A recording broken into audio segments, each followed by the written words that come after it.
Good morning, I'm Paolo del Rosario. Welcome to Weather HQ on BNC, the Bilyonaryo News Channel. Today's headlines. Typhoon Julian intensifies into a super typhoon and is now moving slowly. We'll give you the latest on the typhoon later on in the show. Our reporter Hannah T will also provide us a situationer in the Manila Hotel to see if the weather will be favorable today for some of the candidates in next year's polls who are expected to file their certificate of candidacy. Taiwan now on alert as Typhoon Krathon, classified as a Category 4 hurricane, is set to strike the heavily populated western coast. And let's talk Masungi Georeserve, a vital haven for wildlife and a defense against land grabbing, safeguarding nature just outside Metro Manila.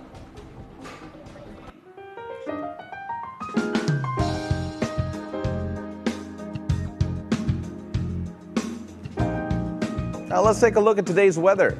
Pag-asa says Julian has intensified into a super typhoon as of 5 a.m. today. The center of the eye was estimated at 205 kilometers west of Itbayat, Batanes, with maximum sustained winds of 185 kilometers per hour near the center and gustiness of up to 230 kilometers per hour. It is now moving slowly in a west-northwestward direction, and of course, as you can see here, moving away from the Philippine area of responsibility. But residents of Batanes, Babuyan Islands, the northern portion of Ilocos Norte, and the northwestern portion of mainland Cagayan are now under signal number 2. It means that winds of up to 88 kilometers per hour in at least 24 hours should be expected. Signal number 1 is raised for the rest of Ilocos Norte, Ilocos Sur, La Union, Pangasinan, Apayao, Kalinga, Abra, Mountain Province, Ifugao, Benguet, and the rest of mainland Cagayan, Isabela, Quirino, Nueva Vizcaya, the northern portion of Aurora, the northern portion of Nueva Ecija, and residents should expect winds of up to 61 kilometers per hour in at least 36 hours, or intermittent rains may be expected within those 36 hours. Now expect stormy weather in Batanes, Cagayan, including the Babuyan Islands and Ilocos Norte due to Super Typhoon Julian. Now residents must watch out for possible flash floods or landslides due to the heavy to intense rains, with at times torrential rains. Now this kind of weather may cause minor to moderate threats to lives and properties due to the strong winds. Now, rains with gusty winds are expected in the Cordillera Administrative Region, the rest of Ilocos Region, and the rest of Cagayan Valley. This weather condition may cause possible flash floods due to landslides due to moderate to heavy and at times intense rains. Due to the trough or the extension of the Super Typhoon Julian, residents in Central Luzon will experience cloudy skies with scattered rains and thunderstorms. While over here in Metro Manila, Calabarzon, Mimaropa, expect cloudy to cloudy skies with isolated rain showers and severe thunderstorms. And for the rest of the country, partly cloudy to cloudy skies with isolated rain showers or thunderstorms are expected to prevail. And possible flash floods or landslides may also happen due to the severe localized thunderstorms. Strong to typhoon force winds associated with tropical cyclone Julian are prevailing or is expected to affect the northern seaboard of the northern Luzon and the western seaboard of northern Luzon as well, as you can see here. Sea travel is risky for most types or tonnage of vehicles, including all small sea craft and motor bangkas.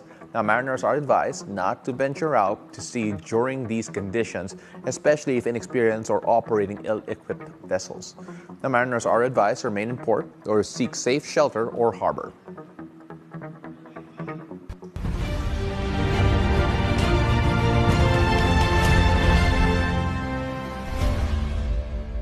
Today is the first day of filing of the Certificate of Candidacy for those who will seek posts at the national and local level in next year's election.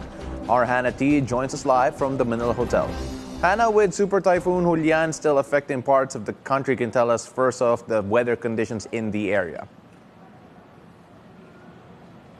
Paolo, the weather here has been quite unpredictable today. Earlier this morning, we experienced intermittent light rain, and just as quickly, the sun began shining. This back and forth pattern has been consistent since 6 a.m. when we arrived here at the Manila Hotel.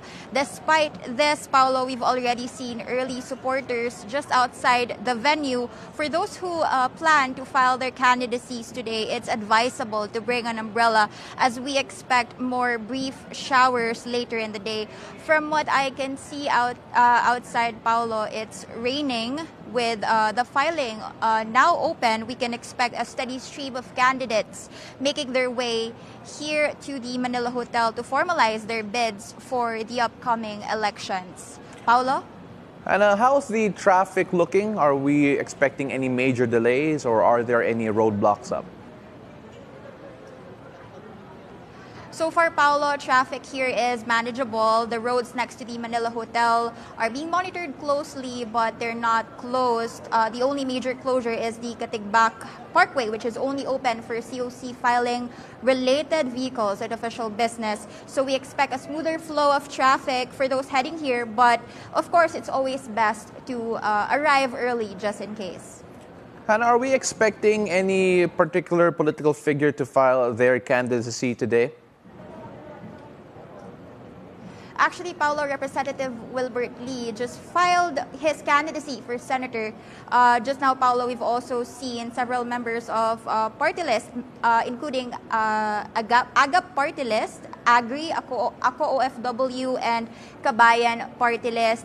Bayan Muna, led by Attorney Neri Colmenares, has announced their intent to file today. And we're also expecting Senator Francis Tolentino to arrive. Back to you, Paolo. Thank you very much. That was Hanati reporting live from Manila. Now, for those who are filing their COCs today, let's see if the weather will be favorable. Let's start off first with Luzon. Let's take a look at the northern part of the region where it will continue to experience stormy weather due to Typhoon Julian. Lawag, in particular, experiencing stormy weather. Residents are advised to seek a place that is safe as intense winds and rainfall may cause damage to life and property. While in Tuguegarao and over in Baguio City, residents will experience heavy rains with gusty winds. Over down in Olongapo, they will also experience cloudy skies with rain showers and thunderstorms, while over in Metro Manila, Tagaytay, and Legazpi, right over here, right where I was, of course, you can generally expect fair weather conditions. And however, there is an 80% chance they will rain, especially in the afternoon. Now let's go down south. Let's go to Visayas. Let's take a look at Bacolod, Iloilo, Metro Cebu, and Tacloban. Now the current weather conditions are expected to remain favorable throughout the day. Temperatures may rise around to 33 degrees Celsius all over the region. Take a look at that. Iloilo, Bacolod, Tacloban, and Metro Cebu all having similar weather conditions there, around 33 degrees Celsius being the high. Now let's go even further down in Mindanao, particularly in Cagayan de Oro and Zamboanga. Weather conditions are also expected to remain favorable throughout the day. Now, residents in these areas are advised to keep yourselves cool because the temperature might get a bit hot, particularly in Zamboanga. Take a look at this, 34 degrees Celsius, the high here in Zamboanga, while Cagayan de Oro and in Davao, just a bit cooler there, but only by 1 degree. It is advisable to stay updated on local weather forecasts and be prepared for potential changes in weather conditions, so watch shows like this. To check if the weather will be suitable for your back-to-back work engagements this week, let's take a look at the 3-day weather forecast coming from Pag-asa. Let's take a look at Lawag right now, which is experiencing gusty winds and affected by Super Typhoon Julian. As you can see here, weather on Wednesday expected to be a bit better come Thursday and Friday. So to everyone in the Ilocos region, that's what you can expect. Of course, the weather expected to improve on Friday, and that's going to be the most important part of it. Temperature may reach up to 32 degrees Celsius on that day. Let's go to Tacloban now. Weather conditions are expected to remain favorable until Friday. Temperatures for the next 3 days are quite high, and there is a low chance of rain. So let's take a look at that here again. With Tacloban having high temperatures from 33 degrees on Wednesday all the way up till Friday, a bit cooler on Thursday here with 32 degrees, but then still quite hot. Make sure you stay hydrated and stay safe. And if you're adverse against the sun, bring your umbrella. Now let's go to the city of Golden Friendship, Cagayan de Oro. Same weather conditions are expected until Friday. Expect hot weather conditions, so wherever you go, bring your handkerchief, a little towel, because temperatures can rise up to around 34 degrees Celsius, but then you're going to expect averages high of 33 degrees here on Wednesday and a bit cooler for the rest of the week, around high of 32 degrees over there. And once again, to all our kababayans in CDO, stay hydrated, stay safe, and make sure that you deal with the heat appropriately. Up next, see how Masungi Georeserve protects ecosystems and fights land grabbing. Stay tuned for our interview.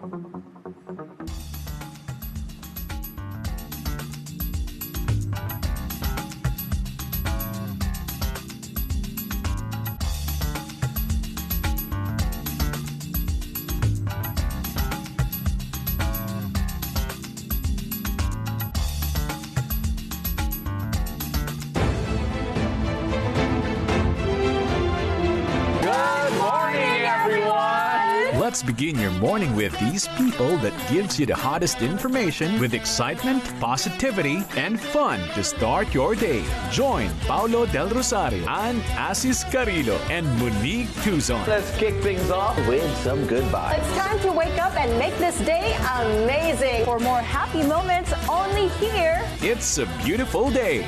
7 a.m. on BNC, the Bilyonaryo News Channel. It has no authorization. We hope and pray that it will not. Thanks for having me here. Our frustrated By myself, basically. We always say that.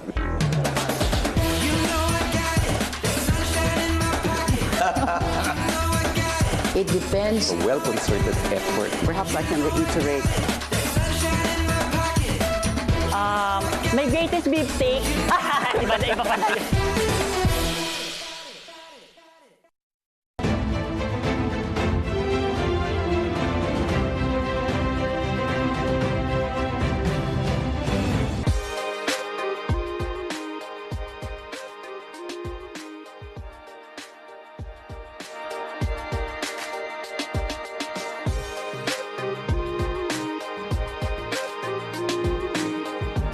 Hello, welcome back. You're still watching Weather HQ. We often talk about how natural disasters affect our communities, but today we're looking at how preserving our forests can protect us in return. Masungi Georeserve is one such place, a last line of defense against environmental destruction and illegal land grabbing. Here's part 2 of our conversation with Ann Dumaliang, the managing trustee of Masungi Georeserve, as she shares their journey in conservation and rehabilitation. Can you give us a brief background on the group that started this and the group that currently runs it? Right. So this, again, started back in the 1990s. And back then, it was my dad who started it and his team. He's an engineer by profession. And so it started with this engineering company called Blue Star. And that's when it started for that development piece of land that I was speaking of. Yeah.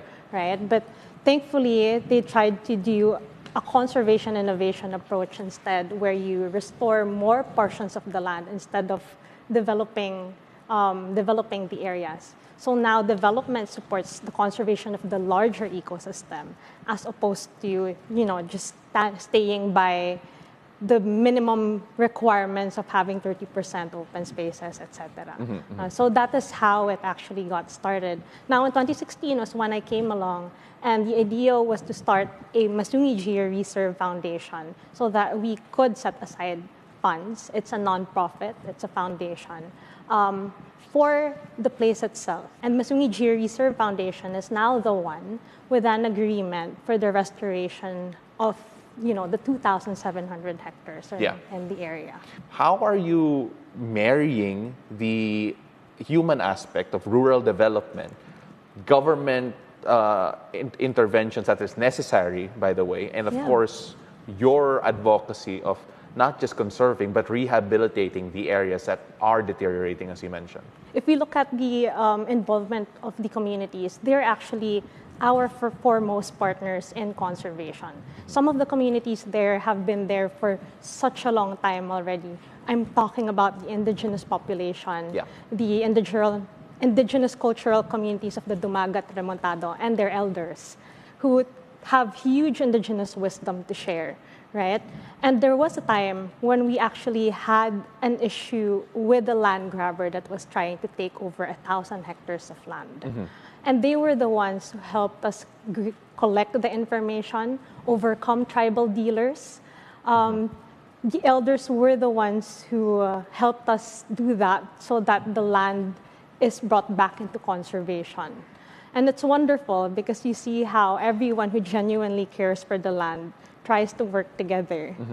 to overcome all of these huge challenges. We have been able to bring back the customary laws and the traditional decision makers, the elders, in a particular community that was at the point already overwhelmed by interest for land grabbing. So that was a wonderful joint initiative and joint effort. And today, we're both monitoring the site involved. You mentioned land grabbing a lot in terms of the challenges. Is that the biggest challenge with regards to the conservation efforts and the rehabilitation efforts as well? Well, a lot of it starts with land grabbing, right? This is when people come in to occupy land and use it for purposes outside of conservation. Normally at scale, at business or commercial interest, even when it is illegal. And that's really the starting point. When they take possession of these lands, do those sales that lead to land use changes that are incompatible with protected areas. That's how you have land legal quarries come in. That's how you end up resorts with no agreements inside the most sensitive parts of protected areas, among other things. So 11% in terms of the forested area, I believe. I mean, that is a frighteningly small number, considering. Is there any positive progression with regards to that in terms of your conservation efforts, your rehabilitation efforts? What would it take and perhaps how long, I think, is going to be one of the bigger questions before we see that number consistently rise? So the idea behind Masungi is to rewild these parts, right? We're not just talking about, looking at the satellite imagery and seeing a lot of greenery and trees in the area. We're talking about bringing the ecosystem back, right? The forest cover and the native species back. And restoration of these parts take a much longer time than we think.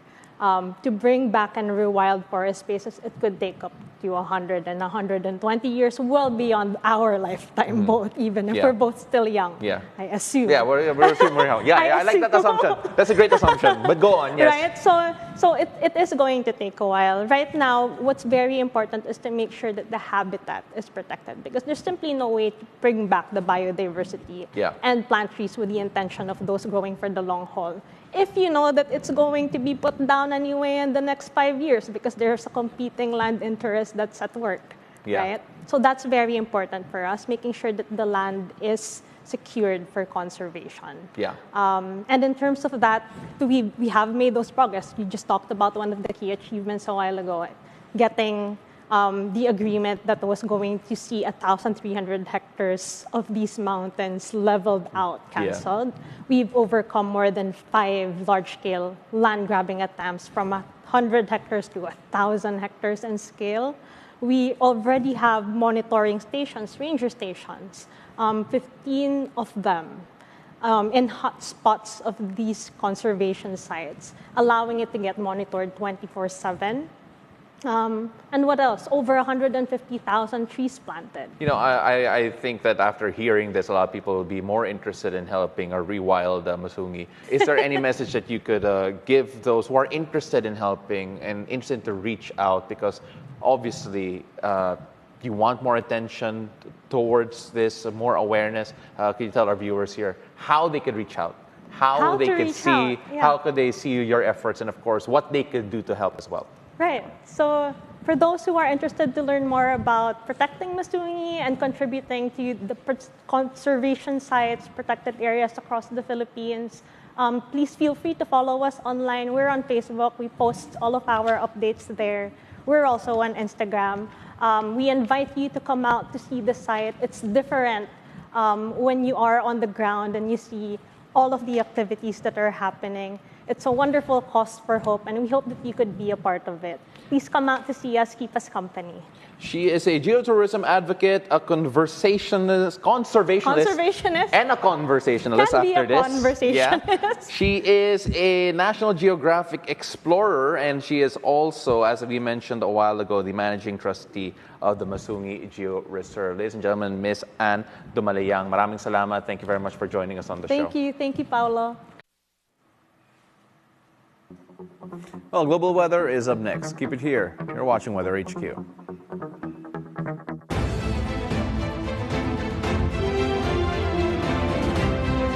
We are giving spotlight with these innovative business enterprises that shares growth in our community. We're giving these entrepreneurs a chance to boost their business in the market. Let's join Mai Rodriguez together with different entrepreneurs to know their stories and challenges. Remember, the road to success is never a straight line. Pathways to Success, 11 a.m. on BNC, the Bilyonaryo News Channel. In the Philippines, women entrepreneurs make up a significant 60% of all MSMEs. Innovations are transforming job markets and the financial future in OFWs. The buy now, pay later industry is rapidly transforming how Filipinos manage everyday spending, but it also raises questions about its impact on personal finances. I'm Rain Musni and welcome to Follow the Money. Weekdays, 10:30 a.m. on BNC.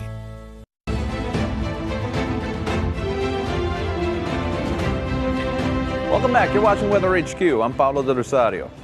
Taiwan issued an alert as Typhoon Krathon, now classified as a Category 4 hurricane, is set to strike the heavily populated western coast. The storm is anticipated to bring heavy rainfall and fierce winds.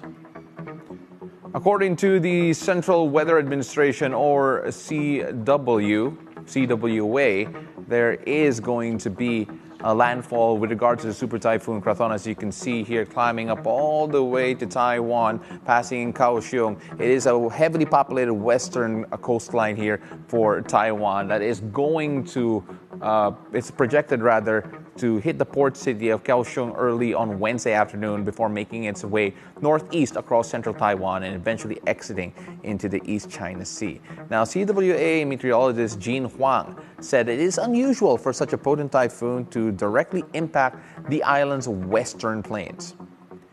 Now, ferry services to Taiwan's offshore islands have already been suspended, and certain domestic flights have experienced disruptions as well. According to the Transport Ministry, the rail line connecting the southern Taiwan and the eastern coast halted operations by mid-afternoon on Monday, although other services, including the North-South High-Speed Railway, continue to function normally. International flights, for now, remain unaffected. And today is International Coffee Day. Let's celebrate by drinking a delicious cup of coffee, which I wish I had right now. But of course, cup of coffee while catching up with an old friend or visiting the largest coffee shop in the world.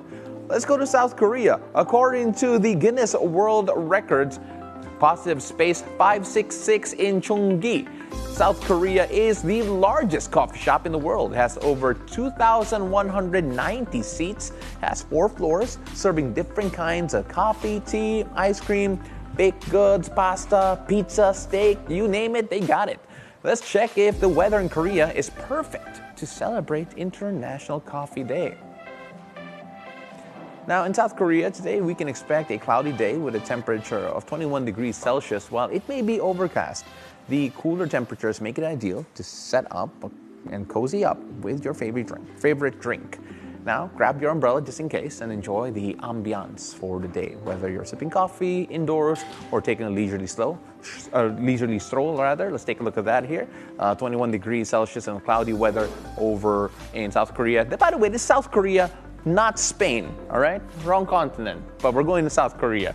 19 degrees Celsius, 21 degrees Celsius, and 23 degrees Celsius for the next few days in South Korea. But ladies and gentlemen, you know, the weather is changing back and forth. Everyone needs to stay healthy. And with that, we'd like to remind everyone that make sure whatever the weather conditions, you do keep in check with your own health. Particularly for our very own producer, Fatima, who's under the weather for the moment. But hopefully we get to see her soon, and we get to see you soon next time. That's Weather HQ. Join us again tomorrow, whatever the weather. I'm Paolo del Rosario. This is BNC, the Bilyonaryo News Channel.